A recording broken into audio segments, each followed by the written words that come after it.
Hi everyone, thank you so much for coming out. I hope you're doing well today, getting ready for finals. And thank you for that lovely introduction. You know, I landed in Indore, it's my first time in India, on Saturday morning, and so far it's been a lovely whirlwind adventure, so I'm really glad to be here. My talk is titled From Journalism to Entrepreneur. I'll be talking about fostering innovation through shared experiences and storytelling. So I'll be telling you a bit about me, how I transitioned from journalism to running my own business in Silicon Valley and Los Angeles, a bit about the tech companies and tech founders I work with, and then I'll be telling you about our TechOut events, which bring together entrepreneurs and innovators like you guys from around the world. So as I said in the introduction, my name is Emily. I'm a writer, entrepreneur, and journalist, and these are my three brands. Writes LLC is my writing agency, Pro Speaker Content is our media production company, and then TechOut Events is our event brand. I started out my career in journalism. I've always been a writer, and I went to a top 5 journalism school, the Scripps School of Journalism at Ohio University, which is kind of in the Midwest of the United States.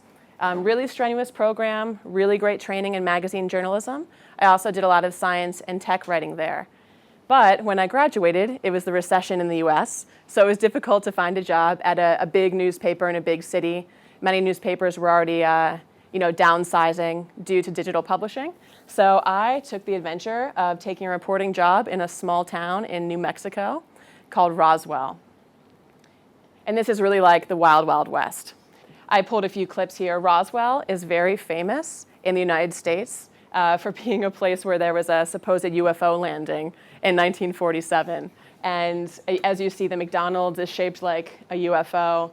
And this is basically where I moved from Ohio to the Southwest US.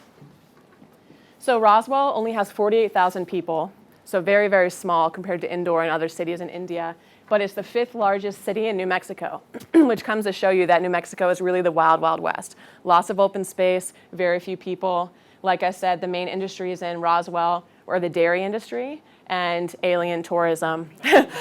Literally, when you walk down Main Street, all you see are alien-themed shops, and there are alien statues at every corner.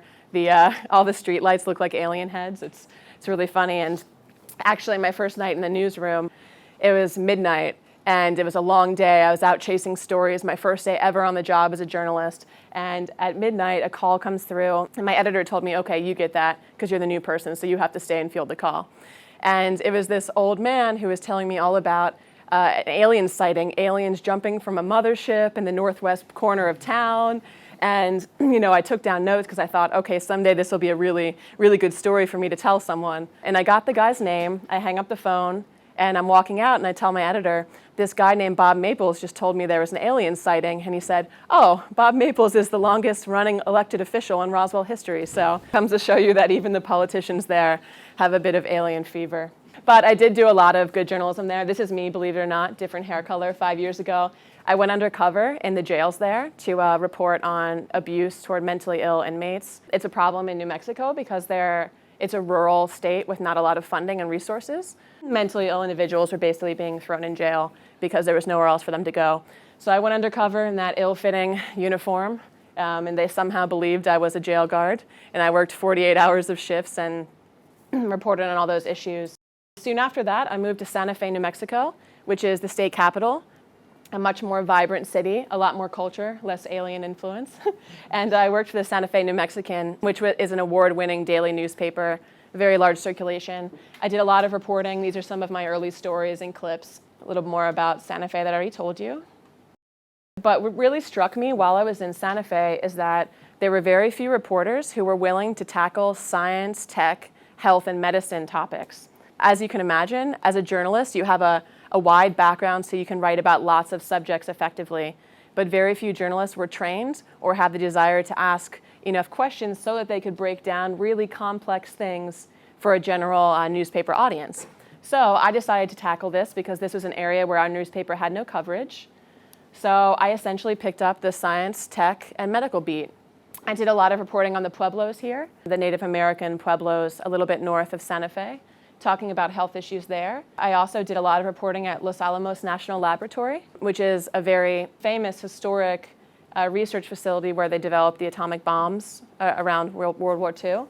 But it's still one of the largest funded research centers in the US.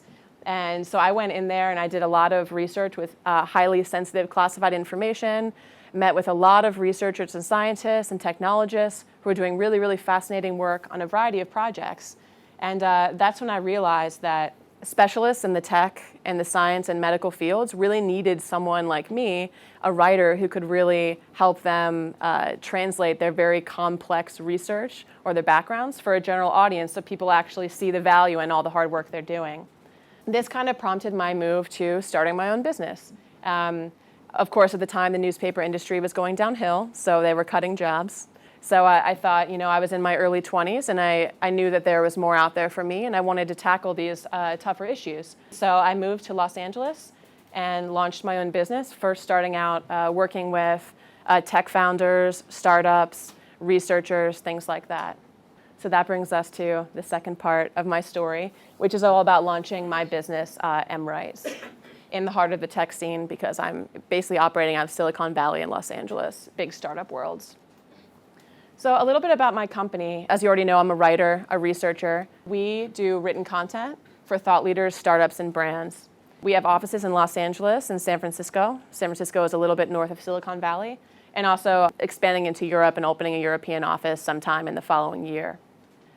So what we do is we do brand positioning and messaging, which we do with a lot of startups. So say you're an early stage startup company, you may have an initial round of funding or you may be going to secure funding. What my team and I do is we go in and we help you differentiate yourself from the other people in your industry, the other competitors. We help you craft your pitch to secure funding, and we help you do messaging also to position yourself to recruit top talent. Because a lot of the perceived value of your startup, especially if you haven't received funding yet, is how you present yourself and the type of talent you can recruit. This also helps with securing investors. Also do ghostwriting for leaders in Silicon Valley. One of my clients I'm currently working with is the former managing director of LinkedIn Europe, and he was the leader who was the first hire outside of the US, and he launched LinkedIn in every country around the world outside of the US, and he led them to IPO.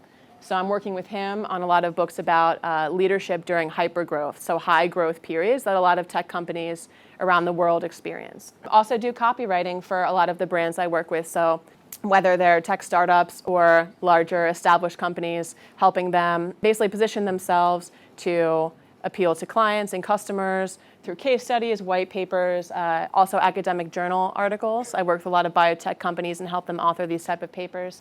And then it all comes back to the science and technical writing, which is kind of why I launched this business in the first place. These are just a few logos of some of the clients I've worked with in the past 6 to 9 months. My business is going through a growth period right now, which is exciting because the first year of starting a business is always the toughest. So I already told you a little bit about my clients. We have the CEOs and experts and founders who we help position as experts and help them write books and speeches and really get out there and communicate about their brand, whether to secure funding or if it's already an established company to increase visibility. And then the tech and startup stuff, and then established companies that need marketing copywriting. And this is where some of my clients are located throughout the US, Europe, UK, Jordan. I just got back from a trip to the Middle East with one of my clients, which is very fascinating. A few in India and also in China. So let me tell you a little bit about my experience, not only launching my own business in Silicon Valley, but also working with a lot of these CEOs and execs from really established companies who share with me what their secrets to success are when they're growing their business. One is build your business by building relationships. This is extremely important, and it's actually something that ties back to my journalism background. Making your client or your prospect feel comfortable opening up to you and sharing bits of themselves and forming that relationship makes it so much easier to make sure that when you're working together, whether it's a long or short-term project, to make sure that all expectations are clear up front and that there's a good energy between the two of you. This has been one really key factor in me growing my business, establishing close relationships with clients and then growing through referral business. Tip number 2 comes back to a current trend I'm sure you all have heard of, content marketing. Basically, creating content to not only explain in a really interesting, entertaining way what your company does, but also being able to show your customers that you're taking the time to create content so that it enhances their experience with your brand. This is one figure about content marketing. 90% of customers find custom content useful, and 78% believe the organizations behind the content are interested in building good relationships. So you can see that, the days of different kinds of online advertising are over, and content is really driving marketing budgets, whether you're a startup or whether you're an established company. And then, this is also something really good to keep in mind. 57% of purchase decisions are made before a customer even talks to a supplier. So your sales team, when you're growing your company, is becoming less and less the central focus of the customer experience. They want to be engaging with you online. And when I say content, I mean videos, blog posts, a social media presence, infographics, all kinds of things that will enrich their understanding of your brand and bring across that human element so they can actually understand who your brand is, what it's about, and what its unique voice is. Okay, so tip number 3 is something that I've experienced firsthand working with a lot of startups in Silicon Valley. Position your founder as a thought leader in your industry because it drives visibility and trust for your brand. So, no matter what stage of your education you're at now, if you're thinking about starting your business or you're thinking about different tech ideas you want to develop down the road, remember that when you build your team and when you select your founder, that founder is going to need to be a public face of your brand, whether or not they like that. Some founders are very open to this, but others are hesitant. But if you can position your founder as someone who has a lot of expertise in your industry, it's a really easy way to build trust and visibility for your brand without making customers feel as though you're pushing PR or overt sales tactics. And there are a number of ways you can do that. For instance, I'm working with a few founders right now of startups back in California, and most of them are in the mobile app or the healthcare industries. And the fact that their founders have experience in healthcare, for instance, not just a tech background, makes them extremely valuable. And to have their founder out there speaking to universities or at conferences or all these events about their expertise in the industry puts their brand on everyone's radar. So everyone is tuned into the fact that their brand exists. And it also shows that their founder is leading the company in a responsible way because of his or her expertise in the industry. This is one of the thought leaders we work with who we've raised a lot of profile through speaking, Dada Nabinilananda. He's actually a yoga monk, been practicing and teaching around the world for 40 years. And now he's we're bringing him into Facebook and Cisco and Google so he can talk about the power of meditation in the workplace. And it's actually really fascinating. And although meditation is something that the rest of the world has adopted for centuries upon centuries, in the United States, we're so a little behind the curve in adopting this. But it's fascinating to see how having Dada be hired to come into organizations and teaching them about meditation, it's really beneficial for everyone sitting in the audience, and it helps the energy in the workplace as well. But it also raises his profile so people know that if they need a meditation teacher or they need more resources on meditation or mindfulness, especially in the corporate world, they can turn to him. And then my last tip comes back to something else that I've really experienced in Silicon Valley and San Francisco in particular. There is a huge culture there about taking risks. In many other parts of the world where I've talked to entrepreneurs, they express that if their venture fails, it's hard for them to get back up and start fresh and start another venture. That's not the case in Silicon Valley. And this is certainly an attitude toward failure that is really beneficial when you're trying to launch a successful business, especially in the startup world where you've heard the statistics about how many startups fail. There are also lots of them that succeed, but they're not always your first venture. There's a big movement right now around embracing failure so that if your first startup, your first app doesn't do well, you don't get funded, or it doesn't take off in the way that you envision, that doesn't mean that you can't start another project you're passionate about. And you use that experience, that quote unquote failed experience, to teach you what to tweak and what to refine when you launch your next venture. I also, make plenty of mistakes in growing my business as well, and there are many things that I would have done differently looking back. So this is, I can tell you firsthand that it's something that's really helpful if you take failure with a grain of salt, so to speak, and use that to move forward. And these are just some pictures of San Francisco and Silicon Valley. As I was explaining, the mindset there. Recently went to Google's campus with a few of our speakers, a few CEOs and thought leaders. Also, companies like Airbnb are all based in Silicon Valley.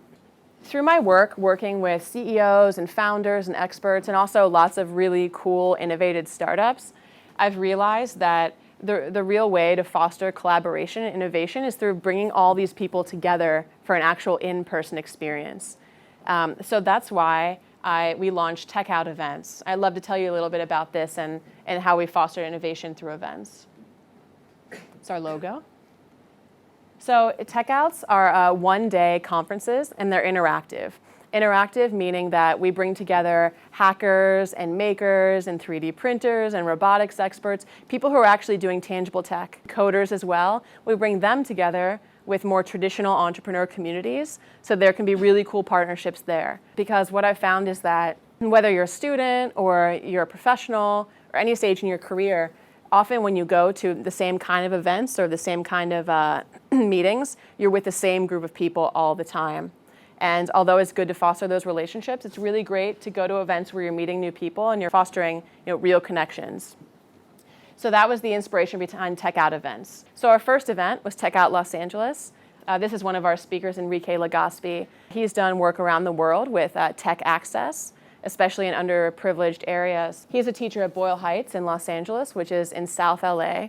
There are lots of wealthy areas surrounding this area, but this neighborhood in particular is very impoverished and does not have access to great facilities, inspiring mentors, and things like that. So we brought 50 of his students to this really cool event where we had them interact and be mentored by these really established entrepreneurs, have them to do mini hacking events and things like that. Why create an event brand? Because I will tell you it's not easy to produce an event from scratch. It's because we saw the need for a platform that allowed entrepreneurs to share their stories and their experiences and form these cross-industry collaborations. So basically coming together with people that otherwise you would not be meeting on a daily basis. TechOut LA, like I said, it was last October. We had more than 600 attendees and 28 speakers, and we had more than 200 global partners. So although it was an event to really bring together the tech community in Los Angeles, which is one of the world's 3 largest tech ecosystems right now, we also had partners from Scotland and the UK. We had a lot of people from Silicon Valley come down. So there was definitely a national and global element to the event. This is a picture of one of our panels in the center. She's a really well-known female entrepreneur in Los Angeles, and it was important for us to make sure that women in tech got a bit of the spotlight. We had 3 panels talking about entrepreneurism, talking about media and tech and how they can come together since LA is a media hub. Another picture of a panel. Nation Builder is a really, really great startup that's really taking off and has received a lot of funding in Los Angeles in the last year and a half.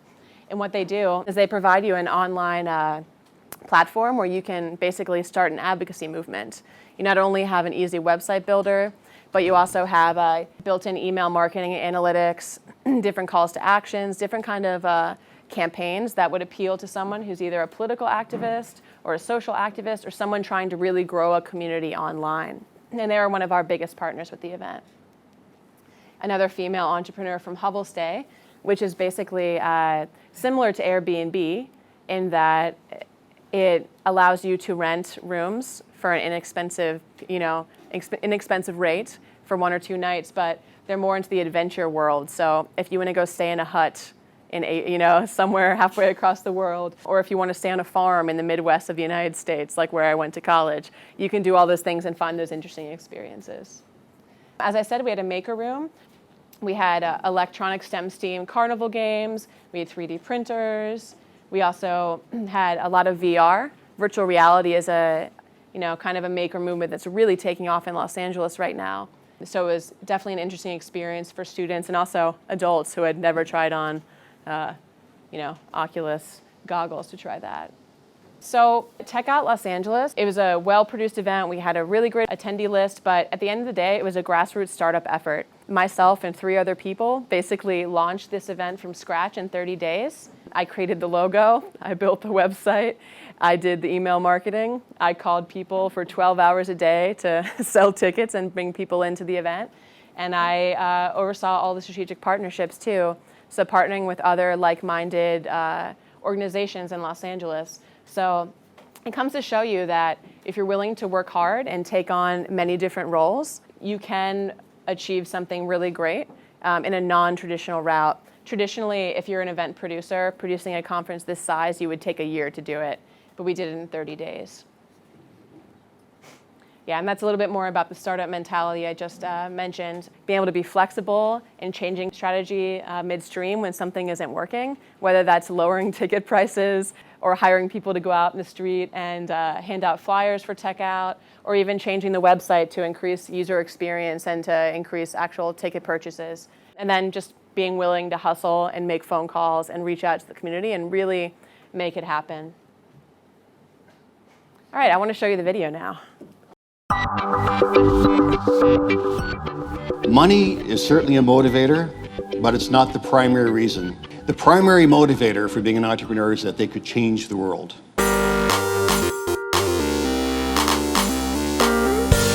I love the fact that they're bringing together people that usually wouldn't go to these tech conferences. I saw all of my favorite people here, hackers, makers, and doers. I think the highlight that I enjoyed most was to see and hear so many people who are really passionate.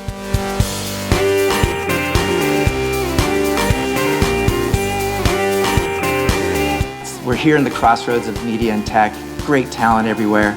It's an amazing place to be on the planet.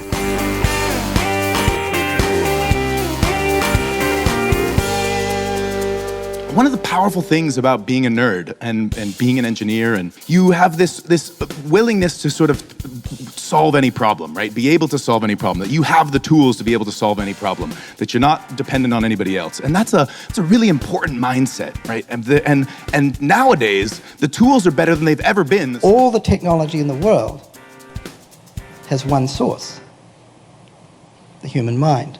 So you learn to code, so what? What can you do with that? What comes next? And I think those questions are going to be answered by what we actually create. And when it comes to branding your company, running your company, marketing your company, or funding your company, you should do what your customer does and go with what feels right, because that will be correct 90% of the time. All the networking, meeting people, being able to talk, share ideas, learning from one another. It's very exciting and inspirational to meet other people who are doing similar work with so much intention and care. I really enjoyed the talk we heard just now by the educator, the teacher at Roosevelt High School, Enrique Legaspi. That was just so much fun. It was really inspiring. It was great that the students were in attendance. You do not control other people, and you cannot control the world. What you can control, however, is your own thoughts, your own feelings, your own attitudes, your own creativity and imagination. Collectively visualize something. First, you have to visualize, put it down, get a group together, inspire them to take it on a whole new level, and you will thrive.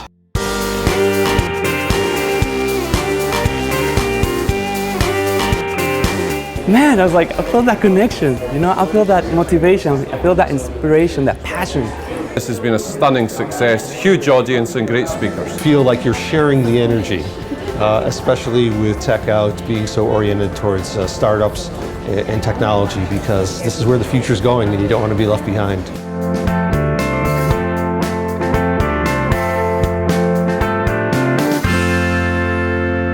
So I'm here to pump you up. I'm not here to discourage you. I am an optimist. I see everything as a possibility. Anyone who tells you the sky's the limit is lying to you, because there are footprints on the moon. That's why we have to have this access.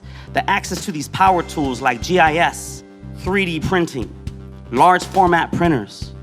And so it's through these unlikely partnerships with all these great companies that are really trying to launch these initiatives that we can see real change. Because to me, it's really 4 buckets. You need hardware, you need software, you need people, and you need the training. We don't talk about emotion very much in business, but the emotions are what make us a human being. They're what differentiates us from everyone else. And when you release your emotions towards your customers, they love you. We need to celebrate STEM or STEAM education like we celebrate athletics, our celebrities. It's the students, it's our young people that are coming up with these innovations and changing. They're taking control of their educational experience. And that's something that absolutely needs to be encouraged, and that's something that all of you are empowered to pursue.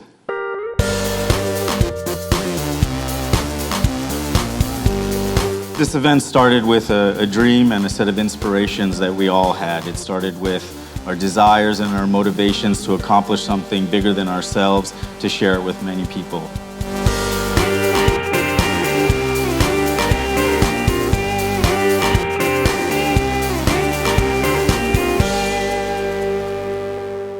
But the biggest thing we've learned is that entrepreneurs around the world are facing the same problems and the same successes, just on different levels. And what we want to do is we can link entrepreneurs from around the world and partner with amazing organizations to do that. Then the world's going to become a much more entrepreneurial place, and the young people that we're working with can go off and be the next big thing.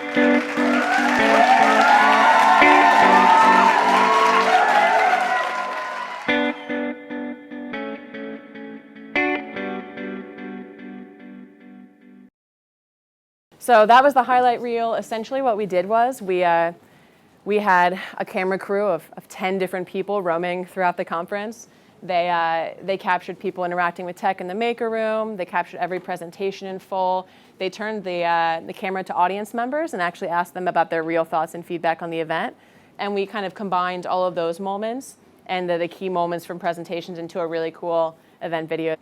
So why did we take the time to create 40 videos from our tech event? It's a lot of work, a lot of time, and Jatin will tell you a lot of editing through hundreds of hours of footage to make well-crafted 2 to 3 minute videos. It's because content's a powerful tool for keeping your community engaged. One thing with TechOut is, I attend hundreds of events and conferences a year, either with founders and startups I'm working with or on my own because I'm just immersed in the entrepreneur community. And one thing I've found is that events are great when you're there, but as soon as the day ends and you leave, it's very hard to stay connected with the people who you met at the event. And it's even harder to remember what the speakers on stage said or to remember key moments and really look back at that and learn from it.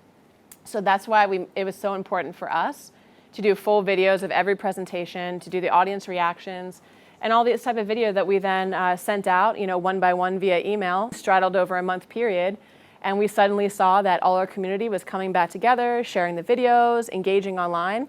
And as soon as they saw these videos, especially if they saw themselves in them, they immediately wanted to be involved in another TechOut. They wanted to know how they could help, and they wanted to know how they could bring TechOut to their city. So this was a powerful way for us to keep the community engaged over a long period of time. And it's been a year since our first TechOut.